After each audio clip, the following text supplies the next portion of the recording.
የምንሄድበት እንዲህ የሚል ነው የጌታ መንፈስ ባለበት በዚያ አርነት አለ ደግሜ ላለው የጌታ መንፈስ ባለበት በዛ አርነት አለ ይላል የጌታ ቃል ስለዚህ በዚህ ዙሪያ ስለ መንፈስ ቅዱስ ማንነት ስለ መንፈስ ቅዱስ ሥራ እንደገና ስለ መንፈስ ቅዱስ ስለሚሰጠው ነፃነት እየተነጋገርን እንሄዳለን ዛሬ እንደ መግቢያ ጅማሬውን እናያለን ስለዚህ ሁለተኛ ቆሮንቶስ ላይ ምዕራፍ 3 ላይ እንሄድና አንብበን ጥቂት ነገሮች ለመግቢያ እንዲሆኑ ለመነሻ እንዲሆኑ እናያለን ሁለተኛ ቆሮንቶስ ምዕራፍ 3 ከቁጥር 4 ጀምሮ እናነባለን ጥቅሱ ያለው ቁጥር 17 ላይ ነው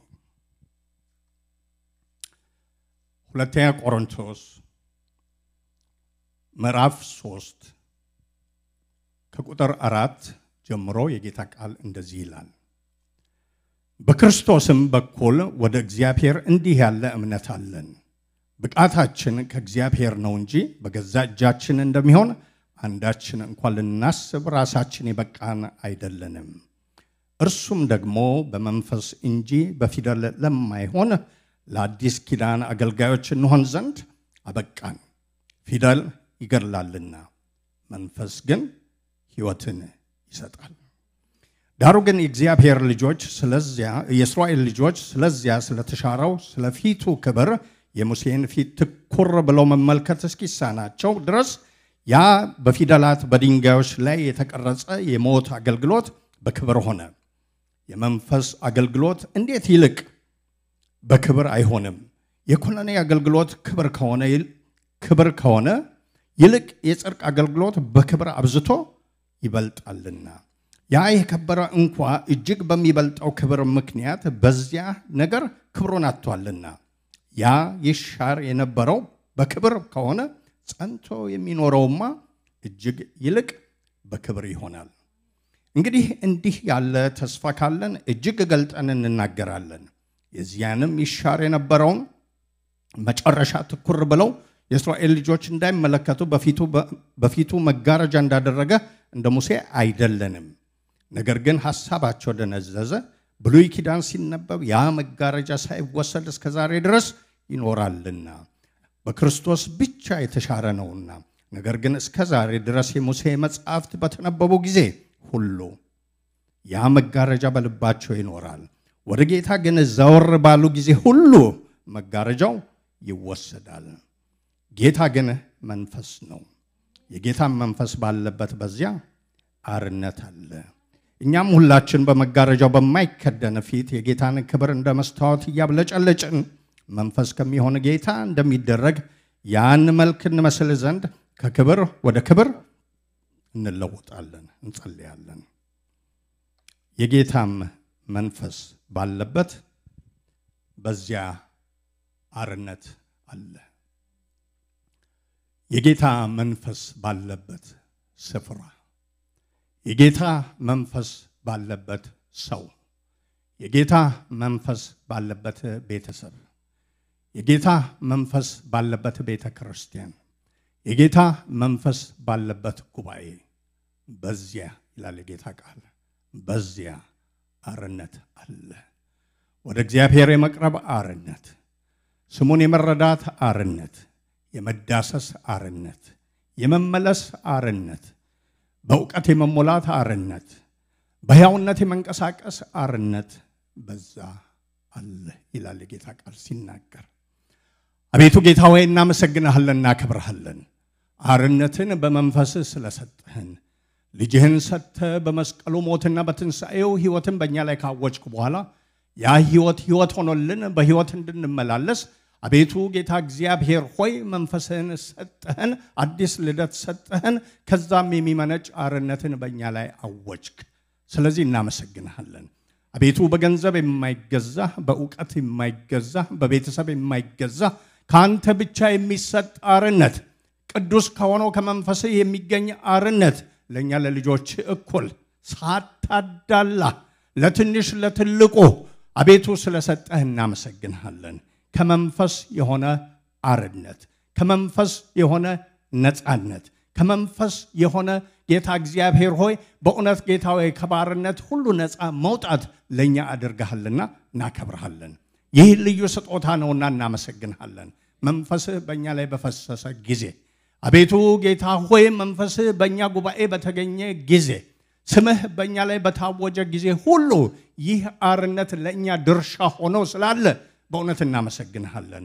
አርነት ከኃጢአት አርነት፣ ከሕግ ሥራ አርነት ጌታ እግዚአብሔር ሆይ ከእስራት አርነት፣ ከሰይጣን ሽንገላ አርነት ለእኛ እድል ፈንታችን ስለሆነ እናመሰግንሃለን።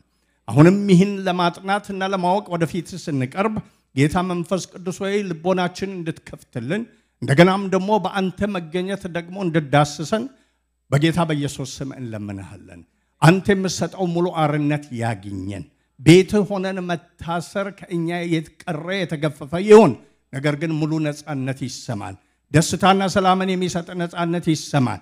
አንተን የመታዘዝ ነፃነት ይሰማን ዘንድ ጌታ መንፈስ ቅዱስ ሆይ ተናገረን። ባለመከልከል ተናገረን። እንደ ወደድክ ተናገረን። እንደ ፈቃድ ተናገረን። እንድንመለስ ተናገረን። ከዓይናችን ቅርፊታችን እንዲወርቅ አድርገህ እንድትናገረን በኢየሱስ ስም ጸልያለሁ። አንተ ስትናገር ጠላታችን የወደቀ ይሁን። አንተ ስትናገር ስራው የፈረሰ ይሁን። አንተ ስትናገር አንተ በመካከላችን ስትከብር አርነትን ስትሰጥ ጌታዬ ኢየሱስ ወጥመድ የተሰበረ ይሁን። ስፍራ አይኑረው፣ ድርሻ አይኑረው። በሕዝብ ላይ አንተ ብቻ ድርሻ ይኖር።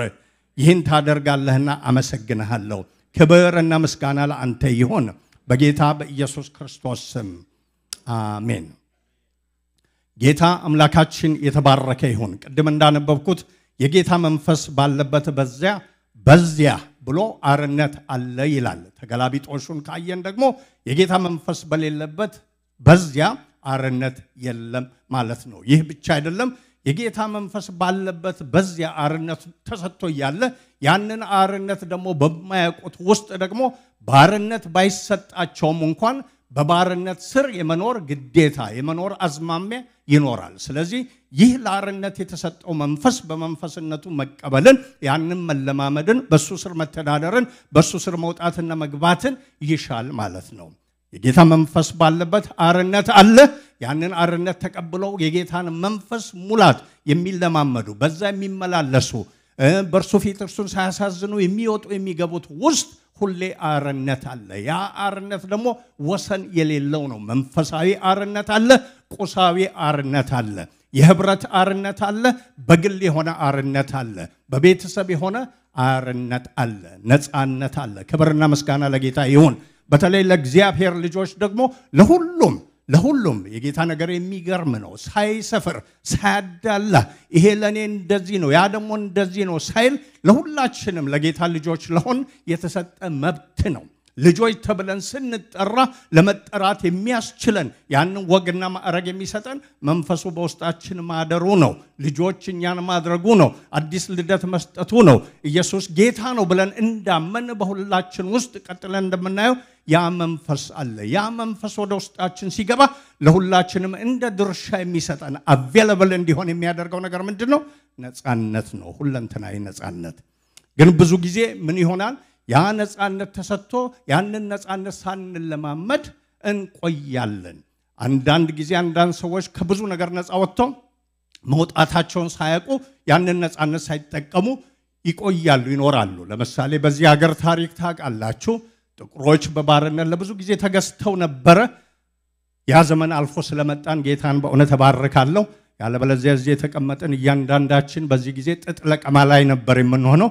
ጌታ ያ ዘመን ካለፈ በኋላ ስላመጣን ነፃነቱ ከታወጀ በኋላ ጌታ እናመሰግናለን። ግን በባርነት ነበሩ፣ በስቃይ ነበሩ፣ በሰው ደረጃ የማይቆጠሩበት ነበሩ። ያውም ወንጌል ለነሱ ይድረስ አይድረስ ተብሎ ንግግር ነበር። ምክንያቱም እነሱ ሙሉ ሰውነት ሙሉ ሶል አላቸው ወይ ተብሎ የሚጠየቅበት ዘመን ነበር። ከታሪክ እንደምታውቁት ግን እንደምታውቁት በኤብርሃም ሊንከን ጊዜ ነፃ እንዲወጡ ባሪያዎች አዋጅ ወጣ። አዋጁ የወጣበት ጊዜ ከጃንዋሪ 1 1863 ጀምሮ ነፃ ናችሁ ተብሎ ታወጀ በአገሪቱ ላይ ማለት ነው። ደቡብና ሰሜን ሆኖ ሲዋጉ እንደቆዩ ታሪክ ታውቃላችሁ። ሲዋጉ ቆዩ። ደቡቦቹ አንለቅም ባሪያዎችን ብለው ሰሜኖቹ መለቀቅ አለበት ብለው በዛ ዙሪያ ሲዋጉ ከቆዩና ሰሜኑ ካሸነፈ በኋላ ታወጀ። ምን ተብሎ?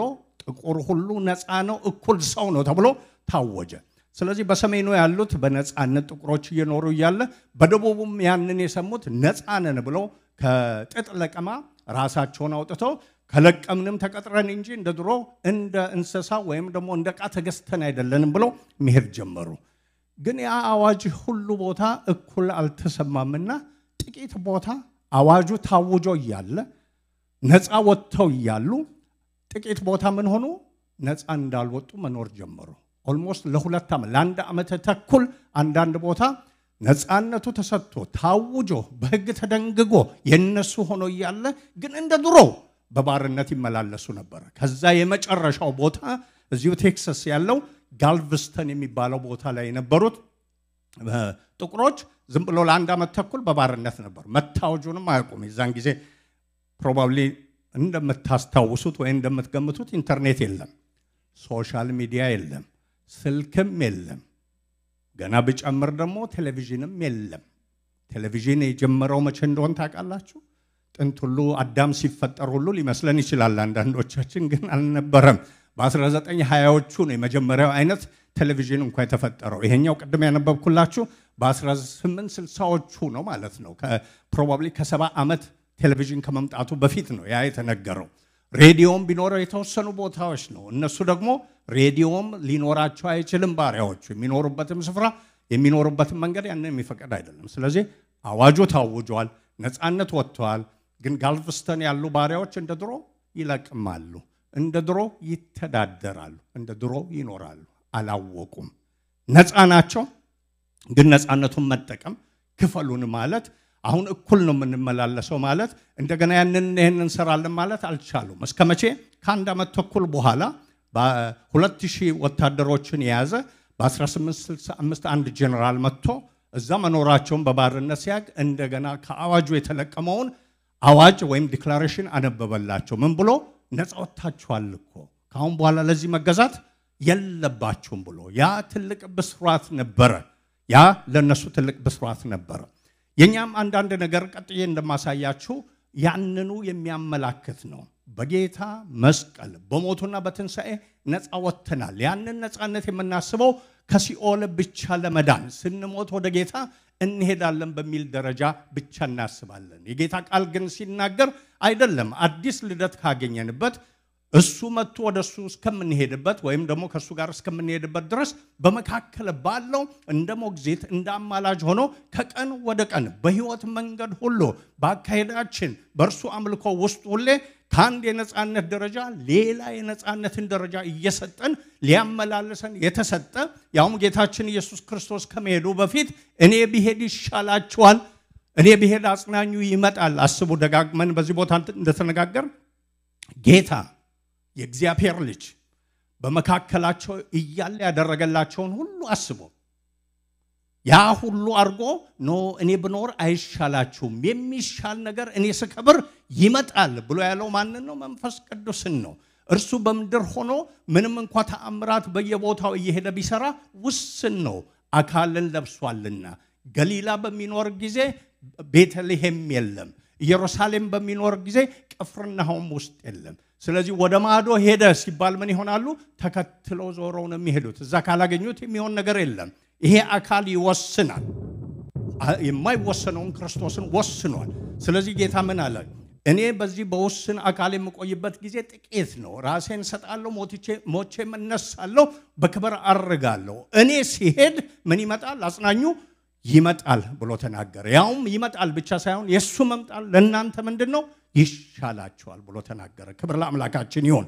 ስለዚህ በጌታ የተሰራው በሞቱና በትንሣኤ የተሰራው ነገር ለአማኞች የተሰጠው ነገር እውነተኛ ፍጻሜን የሚያገኘው በእኛ ህይወት ውስጥ የሚያገኘው በህብረታችን ውስጥ የሚያገኘው በቤተሰባችን ውስጥ የሚያገኘው በመላ አይደለም። በማን ነው? በመንፈሱ ነው። ክብር ለጌታ ይሁን። በመንፈሴ እንጂ በኃይልና በብርታት አይደለም ብሎ የተናገረ ጌታ በብሉይ ኪዳን ደግሞ እነዛ ህግን ለመጠበቅ እያቃታቸው እየሞከሩ እየወደቁ በተቸገሩ ጊዜ ቀን ይመጣል ብሎ የተናገረ በዛ ቀን ደግሞ በስጋ ለባሽ ሁሉ ላይ ከመንፈሴ አፈሳለሁ ብሎ የተናገረ ይህም ብቻ አይደለም በሕዝቅኤልና በኤርሚያስ ላይ ደግሞ አዲስ ኪዳን ከመንፈስ የሆነ እሰጣችኋለሁ ብሎ የተናገረ ያ ኪዳንና ያ መንፈስ በሚመጣ ጊዜ የድንጋዩን ልብ ከናንተ አወጣና የሥጋውን ልብ እሰጣችኋለሁ ብሎ የተናገረው ጌታችን ኢየሱስ ክርስቶስ ሞቶ ተነስቶ ሲያርግ በአብ ቀኝ ሲቀመጥ እግዚአብሔር ደግሞ የሱን ሞትና ትንሣኤ አይቶ አሜን ሲል ምን አደረገው አፈሰሰው ክብር ለጌታ ይሁን የፈሰሰው ድምቀትን ለመስጠት አይደለም ለአንድ ሰሞን የሆነ ኮንፈረንስ ተዘጋጅቶ እንዲና እንዲያ ለመባል አይደለም ቃሉ እዛው ሲናገር ዮሐንስ ወንጌል ውስጥ ምን ይላል ለዘላለም ከናንተ ጋር እንዲኖር ነው እኔ አሁን ብነግራችሁ ልትሸከሙ ልትረዱት የማትችሉት ነገር አለ እርሱ በመጣ ጊዜ ግን ምን ያደርጋል ያስተምራችኋል ይመራችኋል ያጽናናችኋል ይደግፋችኋል ተብሎ የተሰጠን መንፈስ ነው ክብር ለአምላካችን ይሁን ብዙ ጊዜ ስለ ጌታ መንፈስ ቅዱስ ስለ መሙላትም ስለ ሌሎች ስናስብ እንደው እንቅጭዋን ጳውሎስም ገልጠን እንናገራለን ስለሚል ብንናገር ኤክስፔክቴሽናችን አምሯችን ውስጥ የጌታ መንፈስ አለ ስንል የሚመጣው ምንድነው ወይ በልሳን መናገር ነው አይደለም ወይም ደግሞ ትንቢት ነው ሁለቱ ነገሮች ናቸው ከዛ ደግሞ ወይ አጋንንት መጮህ ነው እነዚህ ናቸው የሚመጡት ጌታ መንፈስ ቅዱስ እነዚህን ሶስቱን ሊሰራ ብቻ አይደለም የተሰጠው እነዚህ ሶስቱ ከብዙ ድርጊቶቹ ሶስት ብቻ ናቸው ክብር ለጌታ ይሁን ከነዚህ በላይ እንዴት አስተዋሳላችሁ ማቴዎስ ወንጌል ምዕራፍ 7 ላይ አጋንንት ሲያወጡ የቆዩ በስሙ ተአምራት ሲያደርጉ የቆዩ ሄደው ጌታ ጋር ሲደርሱ በስሙ አጋንንት አላወጣንም ብለው ሲናገሩት ምን አላቸው እሰይ መንፈስ ነበርባቸው አላቸው አላቃችሁም ነው ያላቸው አያችሁ የመንፈስ ቅዱስን መኖር ዋናው መረጃው አጋንንት ማውጣት አይደለም ልሳንም መናገር አይደለም ቀጥያ ያሳያችኋለሁ የመንፈስ ቅዱስ መኖር ዋናው መረጃ የመንፈስ ቅዱስ ፍሬ ነው ጌታን መታዘዝ እርሱን መውደድ ከእርሱ ጋር መጣበቅ እርሱን መናፈቅ የሱ መረጃ ነው እርስ በርስ መዋደድ መቀባበል መሸካከም ሰይጣን ፎርጅ ሊያደርገው የማይችለው ነው ልሳንም ፎርጅ ያደርጋል ታውቃላችሁ አይደል አስመስሎ ሲናገር ይሄ ከሰይጣን ነው ተብሎ ተነጥሮ የሚወጣ ብዙ አለ ይሄን ስል ልሳንን ላቃለልባችሁ አይደለም መሻቱ አይኖራችሁ አይደለም ግን ያ አይደለም መንፈስ የተሰጠን ሙሉ የሆነ አርነትን ለህዝቡ ለቤተሰብ በግልም ለመስጠት ነው ግን ችግራችን ካላወቅንበት ያችሉ ብቻ እየፈለግን መለኪያችንን አድርገን ነው የምንኖረው ለምሳሌ ቅድም እንዳልኩት ካላወቁበት ነፃ ያወጣው አዋጅ የአብርሃም ሊንከን ወረቀት ብቻ ነበር ለነዛ ሰዎች ማለት ነው ነፃ ናቸው የነሱ ነው ግን ሊጠቀሙበት ያልቻለ ወረቀት ብቻ ነው ካላወቁበት ይባላል በእጅ ያለ አልማዝ አብለጭላጭ የሆነ ድንጋይ ብቻ ነው ሪሊ ወርቆ ያውም ድሮ ወደኛ ሀገር ሲመጡ ፈረንጆች ማዕድን ቆፍሮ ያወጡና የኛ ህዝብ የኛ አበሻ ብቻ ማለት አይደለም አፍሪካና ኤዥያ ውስጥ ያለው ድንጋይ ነው ብሎ ያሰበውን እነሱ ምን ይወስዳሉ በትሬን ጭነው ማዕድን ይወስዳሉ ማለት ነው ለኛ ድንጋይ ነው ለነሱ ምንድነው ማዕድን ነው ልክ የመንፈስ ቅዱስ ስጦታ ወይም ደግሞ በእኛ መኖሩ እንደዛ ይሆናል ካላወቁበት በእጅ ያለ ገንዘብ ምንድነው ወረቀት ብቻ ነው ለልጆች እስቲ ስጡ ገንዘብ $100 ብትሰጡ መጀመሪያ ቴንኪው ብሎ የተቀበለ ትንሽ ቆይቶ ብጭቅጭቅ አርጎ ነው የሚጥለው ምንም ቫልዩ የለውም ገብቷችኋል ካላወቁበት እንደዛ ነው እንደዚሁ መንፈስ ቅዱስን ካላወቅን ሕያውነትን ልናገኝበት የተሰጠን መንፈስ ቅዱስ እያለ በሕግ ስርዓት እንኖራለን ብዙ ሰዎች በመካከለኛውም ዘመን ኢቭን ቱዴይ ምን ሆነው ይኖራሉ በጌታ በኢየሱስ ክርስቶስ በኩል ድነው የዘላለምን ሕይወት አግኝተው መንፈስ ቅዱስም ተሰጥቷቸው እያለ ለመዳን ከዳኑ በኋላ ለመዳን በርሱም ለመወደድ ሕግን ፈጽሜ ነው እርን የማደርገው ብሎ ይኖራሉ ግን አይደለም ገብቷችኋል መንፈስ በውስጣችን ስላለ ስለዳን እሱ ከኛ ጋር ያስተማረን የጽድቅን ስራ ልጆቹ ስለሆነ ስለሚሰራ እንሰራለን ያንን አለማድረግ ለኛ አማራጭ አይደለም መሆን አለብን ግን ያንን የምናደርገው የጌታን ፍቅር እርን ለማድረግ ደህንነትንም እርን ለማድረግ አይደለም ሰዎች ግን ምን ያደርጋሉ ባለፈው በድሮ በሬ አሁን ደግሞ ማረስ ይቀጥላሉ ማለት ነው ሕያውነት ከሕግ ነፃ መውጣትን አግኝተው በሕግ መኖርን የሚሻሉ ብዙ ክርስቲያናዊ በሆኑ ትራዲሽኖች ውስጥ ይሄ ነው ያለው ጌታ ሞቷል አዎ ሞቶ ተነስቷል አዎ በዛንም ምንድነው አዎ ከዛስ ግን እኔ ይላሉ እሺ አንተ ይሄና ያለብኝ እንዴት ሆናለሁ እንዴ ታዲያ ለዛ አይደል ሞተው ለዛ እኮ ነው ሞተው አንተ ስለማትችል አንቺ ስለማትቺ እኔ ስለማልችል ነው ችሎልን የሞተው ወንጌልን ወንጌል ያደረገው የምስራች ያደረገው ይሄ እውነታ ነው ሰው የማይችለውን እግዚአብሔር በልጁ ቻለ ያንን ደግሞ የቻለውንና የሰጠውን ደግሞ በመንፈሱ አተመ አቅምን እየሰጠ እያስተማረ እየለወጠ ወደርሱ ሙላት የሚያደርሰን በዚህ ነው ማለት ነው ስለዚህ የመንፈስን ስራ ለማወቅ ከዳኑም በኋላ በቤት ሆኖ ይሄና ያንን ካላደረኩ በዚህና በዚህ ካልወጣ በሚል የመሸማቀቅ ህይወት ውስጥ ያኖራል እኔ I was one of those people ማለት ነው በቸርች አድርጌ ነግሬያቸዋለሁ ከዚህ በፊት ወደ አብ መግባት ተሰጥቶን በደጅ ያከርማል ለብላችሁ አስቡ ለሁላችን ኤፌሶን ላይ ምን ይላል በእርሱ በኩል በአንድ መንፈስ ምን ይላል ወደ አብ መግባት ሁላችንም ነው የሚለው አይደል እዚህ የቆመ ሰባኪ ነው ይላል ልዩ የሆነች ዘማሪ ናት ይላል አይልም እያንዳንዱ በጌታ ያመነ የዳነ መንፈስ ቅዱስን የተቀበለ በርሱ በጌታ በኩል በመንፈስ ቅዱስ ወዴት መግባት አለው ወደ አብ መግባት አለው ልክ እዚህ የቆመ ሰውዬ እንደሚጸልየው እዚያ የተቀመጠን ኢኳሊ መጸለይ እንችላለን ኢኳሊ ስሙን መጥራት እንችላለን ኢኳሊ ጸጋን መቀበል እንችላለን ሁለት ሃይራርኪ የለውም የልጅ የለውም ሲባል ሰምታችኋል አይደል ጌታ ስለዚህ through somebody አይደለም የምናመልከው ግን ያላወቀ ምን ይላል እዚህ ተቀምጠን እንኳን ስንሰራ ነው የምንለው እከሌ ካልጫነብኝ እከሌ ካላከብኝ ሀገር ቤት ካልደወል ስንት ሰዎች ገንዘባቸውን እየተበዘበዙ ይኖራሉ ምን ብለው አስበዋልና መንፈስ የሚሰራው በሱ ነው ብለው አስበዋል ልክ እንደ ባሪያዎቹ ማለት ነው ነፃ ወጥቶ በባርነት እንደኖሩት እዚሁ ይያሉ በጌታ መንግስት በጌታ ኪንግደም ውስጥ ይያሉ ካልደወልክ እሱ ነው የሚሰማልኝ ሰዎቹም ደሞች ንግድ አድርገው እነሱም ብቻ እንደሚሰማቸው አይነት ፖስቸሪንግ ያሳዩ የሰውን ነገር ይቀማሉ ወገኖቼ ብዙ ጊዜ አብሬያቻችኋለሁ ብዙ ስትቀሙ አላየሁም ጌታን ስለዛ ባረካለሁ ስትቀሙ ባይ በጣም ነው ማዝንባችሁ በእውነት አስቡ ደውላችሁ እኔ በጸልይ እናንተ ማለት ነው እኔ ስለኔ ጉዳይ በጸልይ አይሰማኝም ብዬ ሌላ ቦታ ደውዬ አላደርግም እኩል ይሰማኛል ይሄን በጌታ ፊት ነው መነገራችሁ ማለት ነው እዛ የተቀመጣችሁትንስ ኤግዛክትሊ እኩል ነው የሚሰማችሁ እኩል ሞክሩት ግን አለማወቅ ምን ያደርጋል ወደ አብ መግባት ተሰጥቶናል ተብሎ በደጅ ያከርማል እባክህ አንተ አርግልኝ እባክህ አንተ ጸልይልኝ እባክህ ያደርጋል ያመነ ግን ምን ይላል ቀረብ ብሎ እኔ አንተው ነኝ ተጨንቄያለሁ ከዚህ መከራ አውጣኝ ያ ጸሎት በቂ ነው ገብቷችኋል ጌታን ደስ ለማሰኘት ብዙ ጊዜ የምንሞክራቸው አክቲቪቲዎች ናቸው ከሁሉ ግን ቆንጮ የሆነው እግዚአብሔርን ደስ ለማሰኘት ምን እንደሆነ ታውቃላችሁ እምነት ነው ያለ እምነት እግዚአብሔርን ደስ ማሰኘት አይቻልም ሌላ ፍለጋ ወደ አብ መግባት አለሽ ተብሎ ተነግሮ ሌላ ፍለጋ ስትሄዱ ምን ማለት ነው ምን ይያልን ነው አይ ለኔ ተሰጠኝ መግባት ከንትና መግባት ጋር እኩል አይደለም ይያልን ነው የዛን ጊዜ መንፈስ እኩል ተሰጥቶ እዛ ሰውዬ ላይ ያርነት አለ እኔ ላይ የለም ማለት ነው ኮርስ ሁላችንም ጋር አለ ችግሩ ግን ያን አንረዳም ይሄን ብቻ አይደለም መለኮታዊ የሆነ የመውጊያ መሳሪያ ተሰጥቶን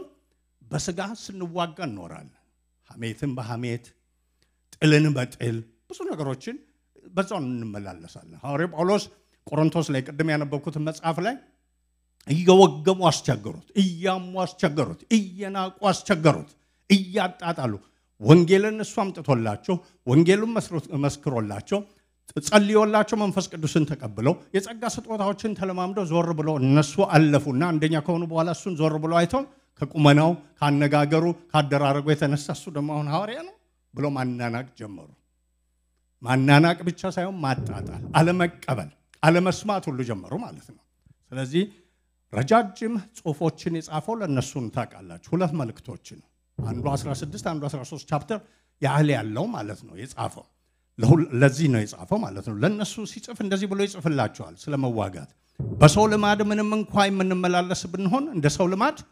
አንዋጋም እናንተ እንዳማችሁኝ እኔም አብጠልጥዬ ላማችሁ ይችል ነበር እናንተ እንደሰደባችሁኝ እንዳንጓጥጣችሁኝ እኔም ያንን ማድረግ እችላለሁ ያ ግን ምንድነው የሰው ልማድ ነው አርነት ያልወጣ ሰው መንገድ ነው እኔ ግን ምንም እንኳን በሰው ልማድ በመላለስ የምመላለስ በሆን እንደ ሰው ልማድ አልዋጋም በእናንተ መንገድ አልሄድም ምክንያቱም ምንድነው ይላል የጦር ዕቃችን ስጋዊ አይደለምና ምሽግን ለመስበር ግን በእግዚአብሔር ፊት ብርቱ ነው ይላል ክብር ለአምላካችን ይሁን ስለዚህ እናንተ በዛብ ስትመጡ እኔ በጌታ ቃል መንፈስ በሆነው መጣባችኋለሁ እናንተ በወሬ ስትመጡ እኔ በጸሎት መጣባችኋለሁ እናንተ ደግሞ መስቀሉን አሳንሳችሁ በሌላ ግርማ መጣለው ስትሉ እናንተ ባሳነሳችሁት መስቀል መጣባችኋለሁ እናንተ ተስፋዬ አልቋል ሆኗል ብላችሁ ስትመጡ እኔ ገና ነው ብዬ በዛ መጣባችኋለሁ በዚህም አሸንፋችኋለሁ ክብር ለጌታ ይሁን ግን ሳይታወቅ ምን ይሆናል ያ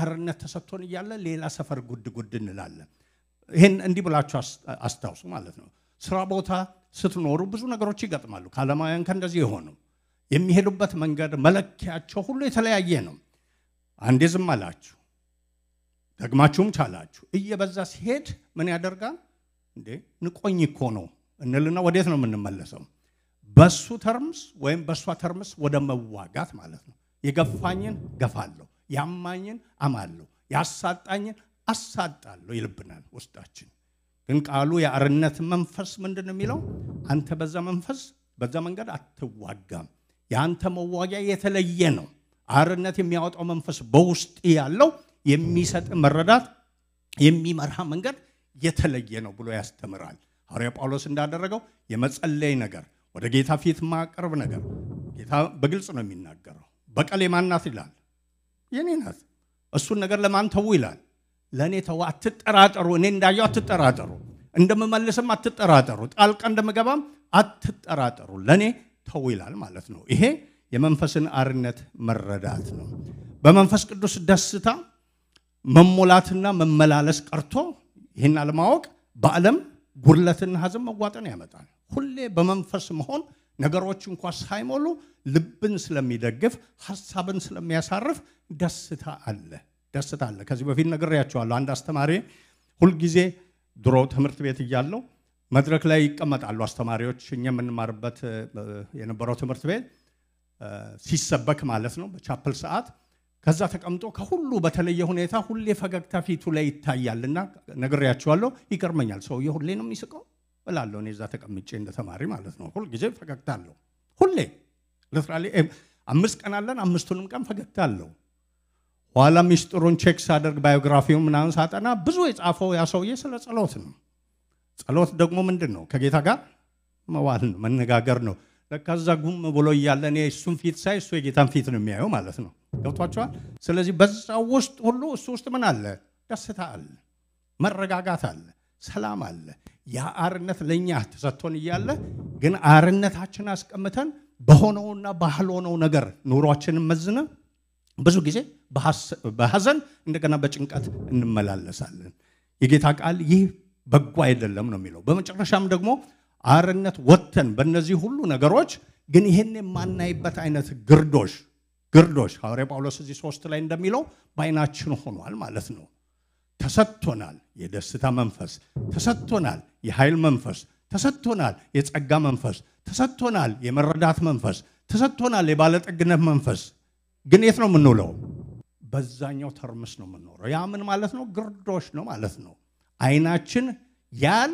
ግን አይም ልባችን ይሰማል ግን አይረዳም ማለት ነው ጳውሎስ እዚህ ሁለተኛ ቆሮንቶስ ላይ የሚላቸው ምዕራፍ 3 ላይ ለእግዚአብሔር ሰዎች ቤተክርስቲያን ውስጥ ላሉት እየሰበከ እየጻፈላቸው ምንም እንኳን መንፈስን የተቀበላችሁ አንዳንዴም ደግሞ በልሳን የምትናገሩ ሌላ ነገርም የምታደርጉ ቢሆን እናንተ እስካሁን ባህሪያችሁ የሚያሳየው በግርዶሽ እንዳላችሁ ነው ባለመረዳት እንዳላችሁ ነው ይሄ ነገር ሳይገባችሁ አርነት ሳትወጡ እንደምትመላለሱ ነው ብሎ ነው የሚያስረዳቸው ማለት ነው ስለዚህ የግርዶሹን ነገር ሳናይ አንድ ነገር ጠበቅ አድርጌ ወደ ግርዶሹ መሄድ ፈልጋለሁ ሁሌ ስለ መንፈስ ቅዱስ በመነጋገርበት ጊዜ በጌታ ቤት ውስጥ ያለ ህዝብ የተለያየ መረዳት ይኖረዋል ማለት ነውና ስለዚህ ትንሽ ፈታ አድርገነው እንሄድ ቃሉ ምንድነው የሚለው የእግዚአብሔር መንፈስ ባለበት በዚያ አርነት አለ ይላል ሁለት ነገሮችን አስቡ ማለት ነው አንደኛ ባለበት ይላል የት ነው የጌታ መንፈስ ያለው የሚለውን እንፍታው ማጋን ያለው ሁለተኛ ደግሞ አርነት ሲል ምንድነው የሚለውን ፈተን በነዛን ቋጫለን ማለት ነው በዚያ ብሎ ሲናገር ሁሌ እንደምናገረው ሎካላይዝ ሲያደርግ ሁለት መሪ ሐሳቦችን የያዘ ነገር ነው አንደኛው በአማኝ ውስጥ ማለት ነው መንፈስ ባለበት ነፃነት አለ ሲል የጌታ መንፈስ ባለበት ሰው ውስጥ በልቦናው ውስጥ የጌታ መንፈስ ባለበት በሱ ሰውዬ ውስጥ ነፃነት አለ ማለቱ ነው። ይህም ብቻ አይደለም። የጌታ መንፈስ ባለበት ሰውና በቤተሰብ ውስጥ ደግሞ ምን አለ? ነፃነት አለ። በዚያ የሚለው የመጀመሪያው ይህን የያዘ ነው። ልብ በሉ። ይሄ ቃል አሁን በጅምላ ነው ያስቀመጥኩት። እዚህ ቃል ውስጥ ደረጃ የለም። 5 ዓመት የቆየ ነው፣ ዘማሪ ነው፣ ሰባኪ ነው፣ ነብይ ነው የሚል የለም። የጌታ የሆነ ያመነ ሰው ውስጥ ቀጥዬ መረጃዎችን እንደመሰጣችሁ ማን አለ? መንፈስ ቅዱስ አለ። ያ መንፈስ ቅዱስ ባለበት ሁሌ ደግሞ ምን አለ?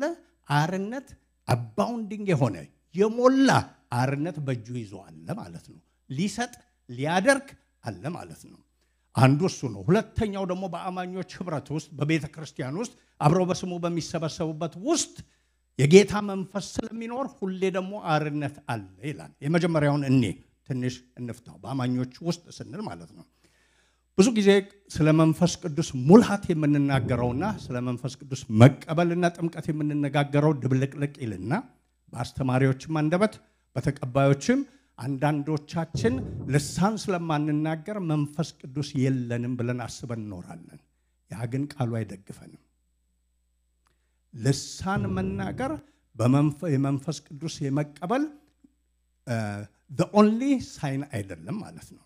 መንፈስ ቅዱስን ማነው ልሳንን ሳንቀበል ጌታን ያመን ሁሉ መንፈስ ቅዱስን ተቀብለናል። ይሄን መረጃ ልስጣችሁ። የኔ መረጃ ማን ነው?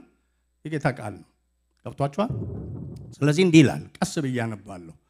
በዚህ ነገር አንዳችሁንም አብረን እዚህ ቸርች ስንኖር ስታችሁ ብትገኙ ልባችሁ ደግሞ ቢገኝ ውሃ ታመጡልኛላችሁ እጄን እንድታጠብ ከደሙ ንጹህ ነኝ ማለት። አስተማሪው መተው ቢሉ ነቢያት መተው ቢሉ ቃሉ የሚለውን ጥጥት አርጋችሁ እናንተ የሚረባውን ብቻ መቀበል ነው ማለት ነው። በጌታ በኢየሱስ ክርስቶስ ስም ያመነች ሴት ይሁን ወንድ፣ ጥቁር ይሁን ነጭ፣ ድሃ ይሁን ሀብታም፣ አጭር ይሁን ረጅም እሱ ምን አለበት? የጌታ መንፈስ አለበት ማለት ነው። መረጃ 1 ቆሮንቶስ ምዕራፍ 12 ቁጥር 3 እንዲህ ይላል፣ በመንፈስ ቅዱስም ካልሆነ በቀር ኢየሱስ ጌታ ነው ሊል አንድ እንኳን እንዳይችል አስታውቃችኋለሁ። እዚህ ያለ ወይም ደግሞ ኢየሱስ የእግዚአብሔር ልጅ ነው ጌታ ነው ብሎ የተቀበለ ሕይወቱን ለሱ ያስገዛ ሁሉ ያንን ማድረግ ያለ መንፈስ ቅዱስ አይችልም ማለት ነው። ለዚህ ነው ኒቆዲሞስን ታስታውሳላችሁ አይደል? በእውቀቱ እኮ አውቋል። መጥቶ አንተ መምህር ሆይ ከእግዚአብሔር እንደሆንክ እናውቃለን አለው። ጌታ ምን አለው? ዳግመኛ የእግዚአብሔር መንግስት ለማየት አንተ ምን መሆን አለብህ? ዳግመኛ መወለድ አለብህ አለው። እንዴ ከእናቴ ሆድ ውስጥ እንደገና እንዴት ነው የምወለደው ብሎ ሲል ምን አለው? ከስጋ የተወለደ ስጋ ነው፣ ከመንፈስ የተወለደ መንፈስ ነው። የኔን ማንነት ጌትነቴን በሙላት ለመረዳት አንተ ያለ ትንተና የሕግም ዕውቀት ብቻ አይጠቅምህም። የሚጠቅምህ ማን ነው? መንፈስ ቅዱስ ነው። እርሱ ካላሳየ፣ እርሱ ካልገለጠ፣ እርሱ ልቦናችን ካልከፈተ ኢየሱስ የእግዚአብሔር ልጅና ጌታ መሆኑን ማንም ሰው ሊረዳ አይችልም። በእውቀት ትንተና በሎጂክ ሊገኝ የሚችል አይደለም። ሐዋርያ ጳውሎስ 1 ቆሮንቶስ ምዕራፍ 1:2 ላይ ሲገልጠው ምን ይላል? የእግዚአብሔርን ነገር ማን ያውቃል ብሎ ይጠይቅና የሱ የሆነው መንፈስ ራሱ ለኛ ምን አደረገው? ገለጠው ይላል። ክብር ለጌታ ይሁን። ለሰው የማይገባ አሁን ብንተነትን እነዚህ ማይንዳቸውን ሉዝ ያደረጉ ናቸው ብሎ ያዩናል። ለኛ የገባ ግን ገብቶናል። እንዲገባ ያደረገው እኛ ውስጥ ምንድነው? ያ መንፈስ ነው። ልክ ሲገባ ሰው የፈለገ መረጃ ቢያመጣ አርኪኦሎጂስቶች ቆፍረው የኢየሱስን መቃብር እንኳን አገኙ ብሎ ቢመጡ ሳጥኑን አምጥቶ ይሄ ድሮ ነው በካርበን ምንትስ ምናምን ፈትኖ ይሄ ነው ቢሉ በእኛ ውስጥ የገባው መንፈስ ምን ይላል? ጌታ ኢየሱስ ክርስቶስ የእግዚአብሔር ልጅ ነው። ክብር ለጌታ ይሁን። አትሟል። ያንን የሚያደርገው መንፈስ ቅዱስ ብቻ ነው ማለት ነው። ያንን ብለህ ያለ ሴት ወንድ፣ ሴት ሁን ወንድ፣ አንተ ውስጥ ምን አለ? የጌታ መንፈስ አለ። የጌታ መንፈስ ጢም ብሏል። ያውም ተለክቶ አይደለም፣ ትንሽ ጠብታ ነው እኔ ውስጥ ያለችው ብለን እናስብ። እንትና ውስጥ ብሎ ነው አይደለም። ጌታ መንፈስ ቅዱስ እያንዳንዳችን ውስጥ በሙላት ነው ያለው። ግን አውቆ መቀበል፣ መስማት፣ ከእርሱ ጋር መለማመድ፣ ጸጋዎቹን እየተቀበሉ ማደግ የኛ ነው ማለት ነው። ኑሮ ውሏችን ከእሱ ጋር ሲሆን ሌላው ይመጣል። ግን አሳንሶ አልሰጠንም። ሰው ዳግመኛ ካልተወለደ በቀር እግዚአብሔር መንግስት ሊያይ አይችልም። ከስጋ የተወለደ ስጋ ነው፣ ከመንፈስ የተወለደ መንፈስ ነው ብሎ ተናገረ። እንዲሁም ኤፌሶን ላይ ሲናገር እንደዚህ ይላል፣ እናንተ ደግሞ ምዕራፍ 1 ላይ ከቁጥር 13 እስከ 14 እናንተም ደግሞ የእውነትን ቃል ይሄውም የመዳናችሁን ቸኮልኩባችሁ ፕሊስ ጥለህን አትሂድ። እሺ ረጋላለሁ። ኤፌሶን ምዕራፍ 1 ቁጥር 13 14 ሮጬ ሳትረዱኝ ከምጨርስ ዘግቼ ብትረዱኝ ይሻላል ብዬ ነው። እናንተም ደግሞ ይላል የእውነትን ቃል ይሄውም የመዳናችሁን ወንጌል ምን ይላል? ከዛ ቀጥሎ እሰይ ደግሞም በክርስቶስ ምን አርጋችሁ አምናችሁ በተስፋው መንፈስ በመንፈስ ቅዱስ አያችሁ። ሌላ ነገር አለው። ሁለት ነገር ነው የጠቀሰው። አንዱ ሰማችሁ፣ ከዛ በኋላ ምን አደረጋችሁ? አምናችሁ። የዛን ጊዜ ምን ሆነ? መንፈስ ቅዱስ መጥቶ አተማችሁ። ኢየሱስ ጌታ ነው። ደስ አይልም? ልክ ይሄን ስናደርግ ስናምን ስንሰማና ስናምን መንፈስ ቅዱስ በእኛ ውስጥ መጥቶ ያንን የሰማነውን ነገር አዋህዶልን፣ ማዋሃድ ብቻ ሳይሆን አብርቶልን እንድንቀበለው አድርጎ እሱ ራሱ መልሶ ምን ያደርገናል? ማደሪያው ያደርገናል። እኛን የሱ አድርጎ ያትመነ ሲል ያደርገናል ማለት ነው። እውቅና ያለን እግዚአብሔር የተቀበለን ለመንግስቱ ደግሞ የወሰነን ነን ማለት ነው። እያንዳንዱ በዚህ ሲመጣ ማለት ነው።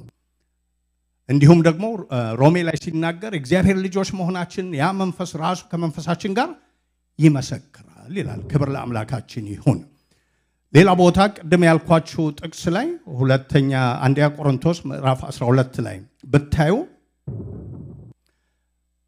እንዲህ ብሎ ይናገራል። ቁጥር 12 ከቁጥር 29 ጀምሮ አንደኛ ቆሮንቶስ ሁሉ ሐዋርያት ናቸውን? ሁሉስ ነቢያት ናቸውን? ሁሉስ አስተማሪዎች ናቸውን? ሁሉስ ተአምራትን ይሰራሉን? ቆይ አንዴ ልጠይቃችሁ።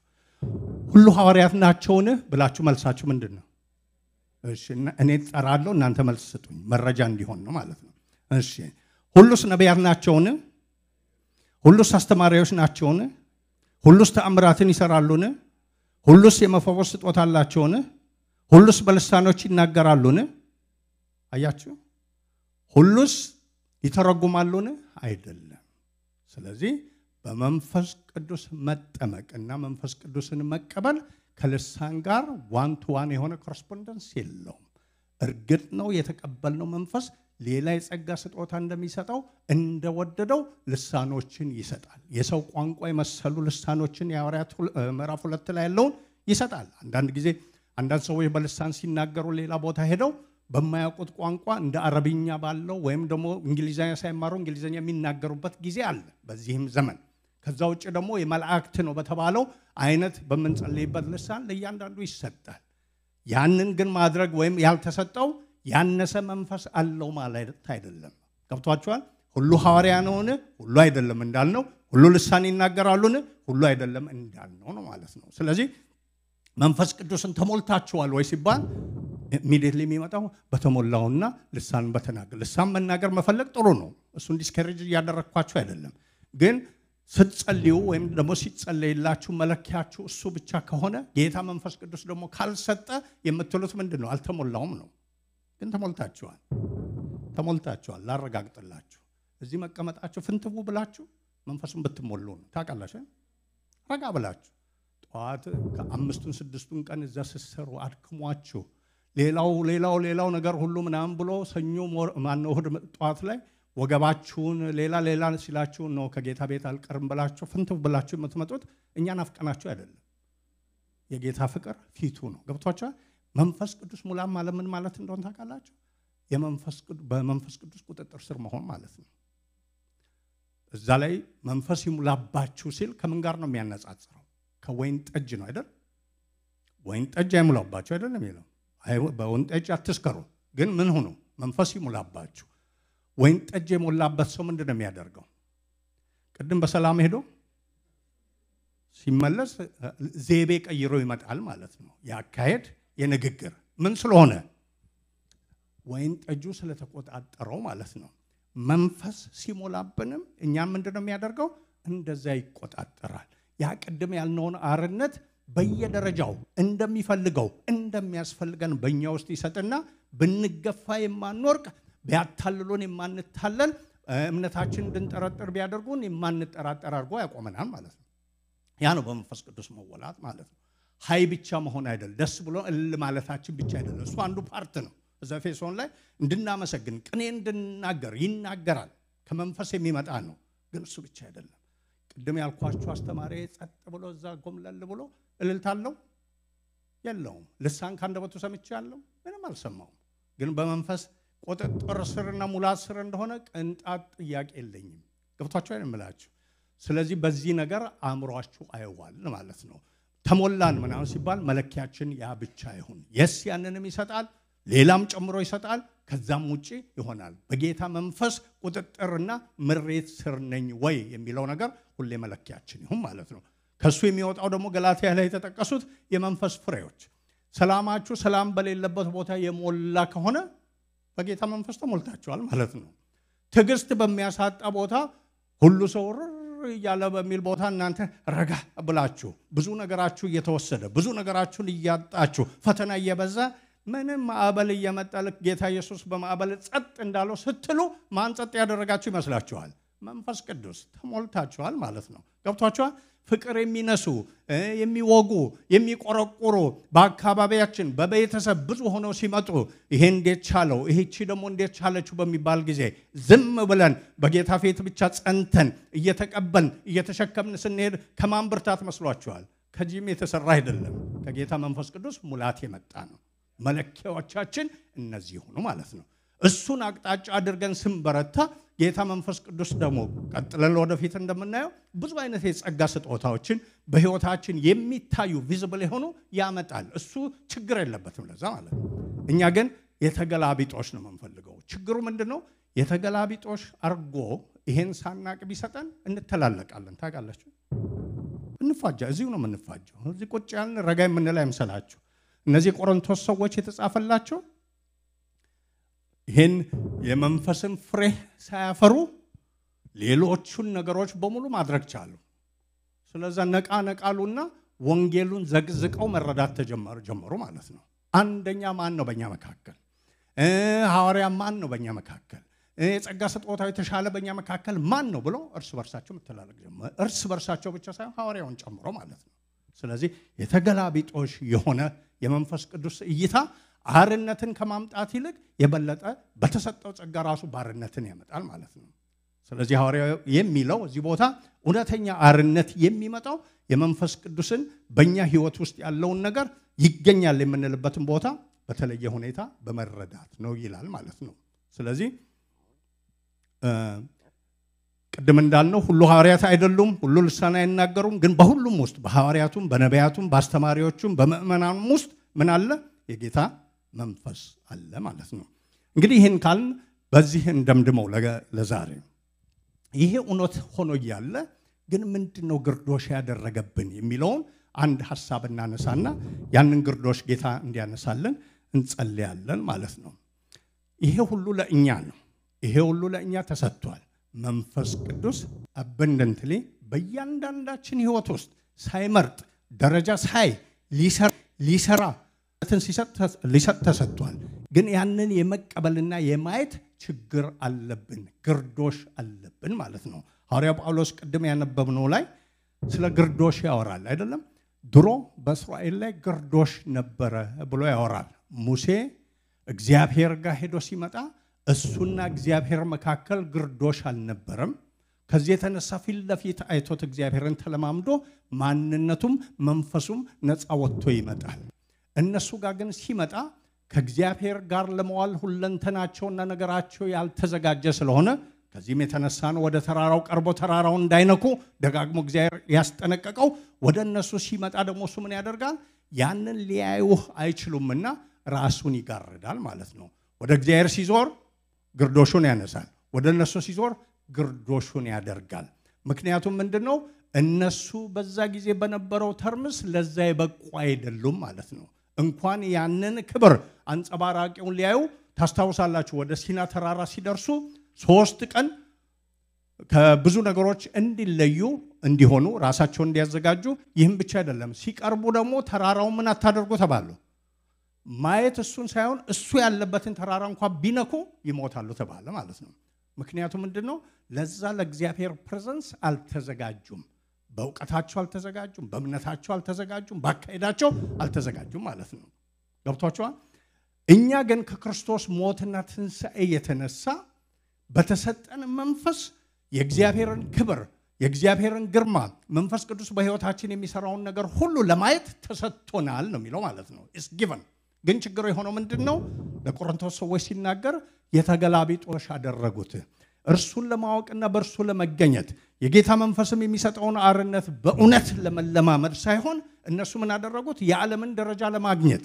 በዓለም ሚዛን ለሚሆኑ ነገሮች መንፈስ ቅዱስን መጠቀም ጀመሩ ማለት ነው ምሳሌዎችን ልንገራችሁ ሐዋርያው ጳውሎስን ለኩትና ለምሳሌ እዛ የተማሩ ሰዎች እንደሚናገሩ መናገር አይችልም አሉት እውነትም አይችልም ቀድም ያነበብኩት ጋር ቁጥር 4 ላይ ምን ይላል በክርስቶስ በኩል ወደ እግዚአብሔር እንዲህ ያለ እምነት አለን ብቃታችን ከእግዚአብሔር እንጂ በገዛጃችን እንደሚሆን አንዳችን እንኳን ልናስብ ራሳችን ይበቃን አይደል አያችሁ እኔ ወደ እናንተ ስመጣ በእውነት ይህን ወንጌል ተሸክሜ ለእናንተ ለሰብክ የበቃሁ ነኝ ብዬ አስቤ አልመጣሁም ያ የዓለም ትንተና ነው እኔ ወደ እናንተ ስመጣ የቆረጥኩት ያሰብኩት አንድ ነገር ብቻ ነው እሱ ምንድነው ክርስቶስ እንደተሰቀለ እንደሞተ በሶስተኛው ቀን እንደተነሳ እሱ በመነሳቱ ደግሞ መንፈስ ቅዱስ እንደተሰጠ ያ መንፈስ ቅዱስ ደግሞ ክርስቶስን እንደሚገልጥና ያንን ለሚቀበሉት ደግሞ ነፃ እንደሚያወጣ ያንን ብቻ አውቄ ቆርጬ ነበር የመጣሁት እሱን ለመግለጽ ነው የሚለው ማለት ሰሙና ተቀበሉና በዛ መንገድ ሳይሆን ያዩት በተገላቢጦሽ ነው በዓለሙ ሚዛን ያዩት ማለት ነው ስለዚህ ሐዋርያው ጳውሎስ ምንድነው የሚለው በዛ መንገድ መንፈስ ቅዱስን አርነት ልትለማመዱ አትችሉም በዓለማዊ ዘይቤ በዓለማዊ አካሄድ በዓለማዊ ደረጃ በዓለማዊ ምርጫ ነው የሚላቸው ማለት ነው መንፈስ ቅዱስን ለመለማመድ እናንተ የመንፈስ ቅዱስን ጌትነት ተቀበላችሁ እርሱ ሰማያዊውን ነገር የሚያሳያችሁን ራሳችሁን ሰጣችሁ ልትማሩ ዝግጁ መሆን አለባችሁ ማለት ነው የሚላቸው ማለት ነው ብቃታችሁን ሁሉ ከርሱ ጋር አስተካክላችሁ ማለት ነው ሁለተኛም እዛ ላይ የሚነግራቸው ነገር ምንድነው ከዚህ ውጪ ብቃታቸውን ከርሱ ጋር ከማስተካከል ውጪ የጌታ መንፈስ የሚነግራቸውን ነገር ለመቀበልና ተው የሚላቸውን ነገር ለመተው ዝግጁ መሆን አለባቸው ማለት ነው ታስታውሱ እንደሆነ ይሄን ሁለት ነገር ብቻ ስሙኝ ጳውሎስ ጌታ ተገልጦለት በደማስቆ መንገድ ወደ ደማስቆ ሲሄድ አይኑ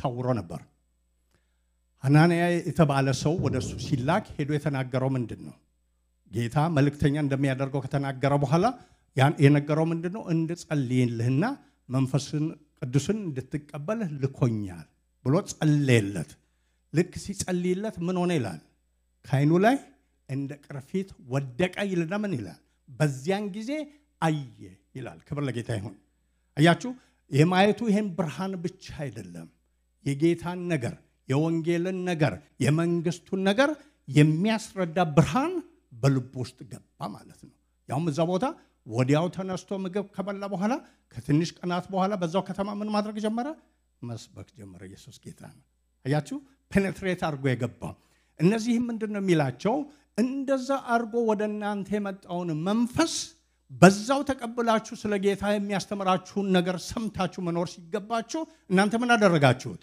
ለዓለማዊ ነገር መዋያና ለምድራዊ ነገር መኖሪያ አደረጋችሁት ይላቸዋል ማለት ነው በሌላ አነጋገር እንደ ገላትያ ሰዎች በመንፈስ ጀምረው በምን ጨረሱ በስጋ ጨረሱ ይሄ በጣም አደገኛ ነገር ነው ሰው ወደ ጌታ መጀመሪያ ሲመጣ መንፈስ ቅዱስ ሲነካው ራሱን ለጌታ ሲሰጥ ደስ ብሎት ሁለንተናውን ይሰጣል ትንሽ ከተለማመደ በኋላ ሚክስ ኤንድ ማች ያደርጋል ማለት በዓለም ያለውን ነገር የኑሮን ነገር የምናምኑን አንደኛ አድርጎ የጌታን ነገር ሁለተኛ ያደርጋል ያውም የጌታን ነገር በመድር ላይ ያሉትን ነገሮች ማግኛ ብቻ ያደርጋል የጌታ ነገር ምን ይሆናል ሰከንደሪ ይሆናል ሐዋርያው ጳውሎስ የሚላቸው ያንን ነው እኛን እብዶች ብንሆን ለማን ነው ለናንተ ነው በእኛ ድህነት እናንተ ምን ሆናችሁ ሀብታም ሆናችሁ ግን ያንን ስትሆኑ ያንን ያደረጋችሁን ጌታ እንድታከብሩና ይሄ ነፃነት የሰጣችሁን መንፈስ በእውነት እንድትለማመዱ እንጂ በዓለማዊ ሚዛን በዓለማዊ ኑሮ እንድትመላለሱ አይደለም ያ ካለባችሁ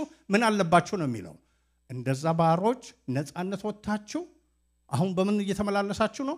በባርነት እየተመላለሳችሁ ነው። አስቡ እንዲህ ብላችሁ እነዚህ ሁሌ ወደ ቆሮንቶስ ልውሰዳችሁ ወደ ቤተ ክርስቲያናቸው ፍላይ እናድርግ አብረን ኦልራይት አትላንቲክን እናቋርጥ አውሮፓ እንሄድ አሁን ተርኪ ያለችበት ወደዛ ምናምን እያለፈን እንሄድ ቆሮንቶስ ደረስን አይደል ቸርቻቸው ሲመጡ በጣም ይጋሉ ናቸው በዝማሬ ኃይለኛ ዝማሬ አለ ያም ብቻ አይደለም ልሳን የማይወርቃል ትንቢት ተራ ሁሉ ጠፋ እዛ ቤት ተራ ትንቢት በሽ ነው ማለት ከዛ ሲናገር ከዚህ ሲናገር ያውም ዳኝነት አራ ተራ ተጠባበቁ እዚህም ማለት ተሰማ ልሳን የሚተረጉም ቁጥር ስፍር ይሄን ያረጋሉ በተገናኙ ቁጥር ግን ሲወጡና ሲኖሩ ደግሞ እንዴት ነው የሚኖሩት እርስ በርስ ይጣላሉ የብቻ አይደለም ፍርድ ቤት ተካሰው ይሄዳሉ ከዚህ ጌታ ሆይ በልሳን ምን ካለ በኋላ መዘዝ አድርጎ ብር አለበት ብሎ ፍርድ ቤት ይዞ ይሄዳል ይሄ በመንፈስ አርነት የወጣ ሰው ነው አይደለም ይሄም ብቻ አይደለም በልሳኖቻቸውና ባሉት ትንቢቶቻቸው ይፎካከራሉ በንግግራቸው ይፎካከሩና ኃይለኛ የሆነ ነገርን የሚመራ ከሌ ነው ይላል ለምሳሌ ኬፋ ከሆነ እሱ እንደዚህ ያደርጋል ስለዚህ እኔ እሱ ነኝ ይላል ጳውሎስ ደግሞ ከሆነ እሱ እንዲህ ነው የሚያደርገው እኔ ደግሞ እሱ ነኝ ይላል አጵሎስ ደግሞ ተናጋሪ ነው እኔ ደግሞ እሱ የት ሆነው ነው ቸርች ውስጥ ገብቷቸዋል መንፈሱ ተሰጥቷል ግርዶሹን ከላያቸው ላይ እንዲጥል ነው የተሰጣቸው ግን እስካሁን ምን አሉ እነሱ አይን ላይ ግርዶሽ አለ ልሳን ይናገራሉ ህይወት የለም ትንቢት ይናገራሉ እውነት የለም እንደገና ደግሞ ዝማሬ ያመጣሉ ዕውቀት የለም ስለዚህ ምን ይላችኋል እናንተ አሁን መንፈሳዊ ነን ብላችሁ ነው ይላችኋል ማለት ነው እነሱ አዎ ይላሉ አይደል የሱ መልስ ግን መንፈሳዊ እንደሆናችሁ ልናገራችሁ እስካሁን አልቻልኩም ድርጊታችሁ ምን ነው የሚያሳየው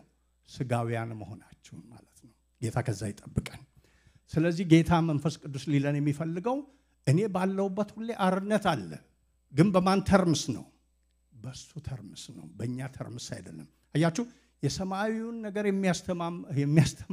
የሚያስተምረን የሚያለማምደን እሱ ነው ሰማያዊውን ነገር የሚያውቀው እኛ እኮ የምንለው ምንድነው ብዙ ጊዜ እኔ በምልህ ተርምስ ሰማያዊውን ነገር አለማም ሰማይ ላይ ደንኛ ምድር ላይ ነው ያለው አይደል አምሮአችን ምድራዊ መንገዳችን ምድራዊ ድርጊታችን ምድራዊ ነው የጌታን መንፈስ እኔ ባልኩ መንገድ አሳየን ልንል አንችልም የጌታን መንፈስ ግን ነፃ ሲሆን በህይወታችን ምን ያደርጋል ነፃ የሆነውን ሰማያዊ ነገር ያስተምረናል ግርዶሽን እየጣለ የሚረባንን ነገር የሚበጀንን ነገር ያስተምራል ጌታ ሲናገር ምን ይላል የሚረባህን ነገር የማስተምር ይላል አይደል በመትሄድበትን መንገድ የመመራህ አምላክህ እግዚአብሔር እኔ ነኝ የሰው ነገር ሁሉ ጊዜ ምንድነው የሚለው የሚረባኝን የማቅ እኔ ነኝ ስለዚህ አንተ ምን ታረጋለህ እኔ ስጸልይ መልስ ብቻ ትሰጣለህ አይደል ስሌቱ ይሄ እኮ ነው ለመንፈስ ቅዱስም እንደዛ ነው የምንለው ጌታ መንፈስ ቅዱስ ወይ እንደወደርክ አርገኝ እኔን እግዚአብሔር ሲፈጥረኝ ሊጠቀምብኝ ሊልከኝ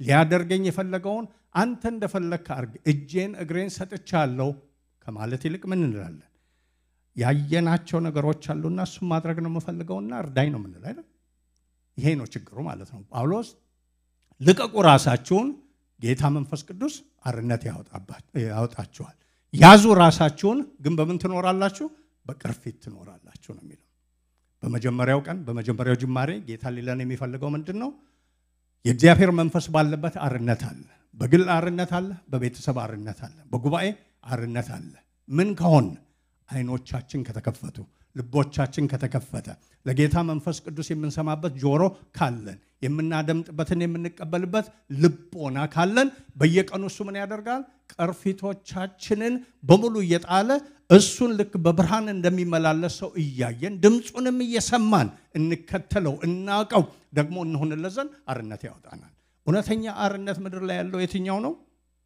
እግዚአብሔርን በእግዚአብሔርነቱ አውቆ እርሱን አምልኮ ማለፍ ነው ታውቃላችሁ ሌላ ሁሉ አርነት አይደለም የጌታ ቃል ሲናገር ባርነት ነው የሚለው ማለት ነው ያን አርነት ደግሞ የሚሰጠው መንፈስ ቅዱስ ነው ክብር ለአምላካችን ይሁን እንቆምና እንጸልያለን ይህን አርነት ጌታ በህይወታችን ውስጥ ያደምቀው ዘንድ ያበዛው ዘንድ እንደነዛ ከባርነት ነፃ ወጥተው በባርነት እንደተመላለሱት በባርነት እንዳንመላለስ ጌታ መንፈስ ቅዱስ እንዲረዳን እንጸልያለን